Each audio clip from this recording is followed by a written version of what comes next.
Very good morning, all of you. So today we will start chapter number 7, class 9th. कल के video में हमने introduction part कर लिया था कि ट्राइंगल क्या होता है, कॉन्ग्रेंस ट्राइंगल किसे कहते हैं, इसकी क्राइटेरिया क्या है. तो आइए हम फर्स्ट क्वेश्चन स्टार्ट करते हैं. First question is that in a quadrilateral ACBD, AC और AD दोनों इक्वल हैं and AB bisect angle A. Bisect का मतलब एंगल A से बीच वाले पार्ट से कोई लाइन कट कर जाएगी. Show that ABC is a congruence ABD. आपको कॉन्ग्रेंस प्रूफ करना है दोनों ट्राइंगलों को यदि वो कट करके जाती है. What can you say about BC and BD. BC and BD के बारे में आप क्या कहना चाहते हैं ये भी आप बताइए. तो डायग्राम आप जैसे कि देख रहे हैं यहाँ पर थोड़ा लाइट है कि ACBD एक डायग्राम दिया है और एंगल A से एक लाइन जा रही है कट करके, तो ये बाइसेक्ट बना रही है, यानी कि ये दो ट्राइंगल में कन्वर्ट हो गया. इन दोनों को ही आपको कॉन्ग्रेंस बताना है. ठीक, तो कॉन्ग्रेंस के क्राइटेरिया कल करवा दिए थे. या तो एंगल इक्वल होने चाहिए या साइड इक्वल होनी चाहिए. कोई सी भी तीन चीज़ें आपको सिमिलर करके लेके आनी है जो दोनों ट्राइंगलों में सेम होती है, मिलती है.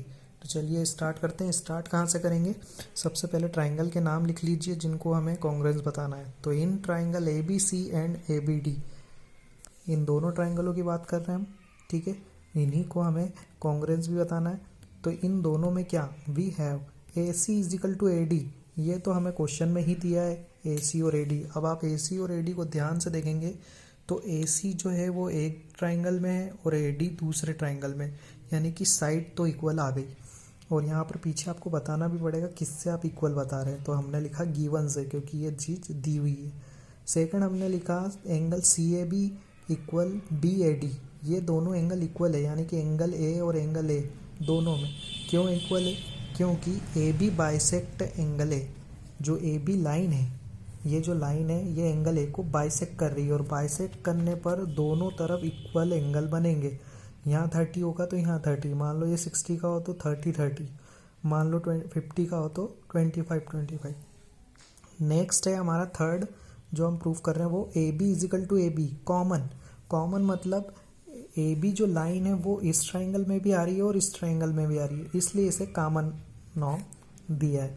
तो यहाँ पर फर्स्ट पॉइंट निकला गिवन से, सेकंड बाइसेक्ट से और थर्ड कॉमन से. तो मैंने आपको बोला था कि जैसे कि कॉन्ग्रेंस प्रूव करने के लिए तीन चीज़ें लाना है, तो ये तीन चीज़ें इक्वल हमने बता दी. पहली साइड है, दूसरा एंगल है और तीसरी साइड है. ये आपको दिख रहा होगा एंगल का साइन, इसलिए एंगल बोला है. ये साइड है, ये भी साइड है. तो हमने क्राइटेरिया कौन सा लगेगा? Side angle side. तो यहाँ हम लिखेंगे by SAS congruency criteria angle triangle ABC congruence हो गया ट्राइंगल ABD. यही हमें निकालना था. और लास्ट में उसने पूछा है कि इन दोनों के बारे में आप क्या कहना चाहते हो, BC और BD के बारे में. तो BC और BD दोनों इक्वल होंगे. क्यों BC और BD दोनों इक्वल होंगे? क्योंकि ये कॉन्ग्रेंस ट्राइंगल बन गया. तो बाय CPCT आप पीछे लिख सकते हो, बाय CPCT के थ्रू ये दोनों इक्वल होगी. तो ये क्वेश्चन बहुत ईजी है, सिर्फ आपको तीन चीज़ें ढूंढ के लानी है दोनों ट्राइंगलों में से. चलिए सेकंड क्वेश्चन करते हैं. Question number second, ABCD is a quadrilateral. आपको एक ABCD क्वाड्रिलेटर बताना है जिसमें AD और BC दोनों इक्वल बताना है और एंगल A और एंगल B भी इक्वल बताना है. आपको प्रूफ करके बताना है कि ABD कॉन्ग्रेंस है BAC के. अब ये जैसे ही कॉन्ग्रेंस आपने बता दिया तो नीचे के जो दो चीज़ें हैं वो ऑलरेडी इक्वल हो जाएगी बाय CPCT के थ्रू. आपको कुछ और नहीं लगाना पड़ेगा. तो सबसे पहले डायग्राम बना लीजिए आप. इस टाइप से डायग्राम में एक क्वाड्रिलेटर बना है ABCD जिसमें दो चीज़ें इक्वल बताई है. ठीक है, फर्स्ट है AD is equal to BC. AD और BC दो लाइनें हैं जो इक्वल है.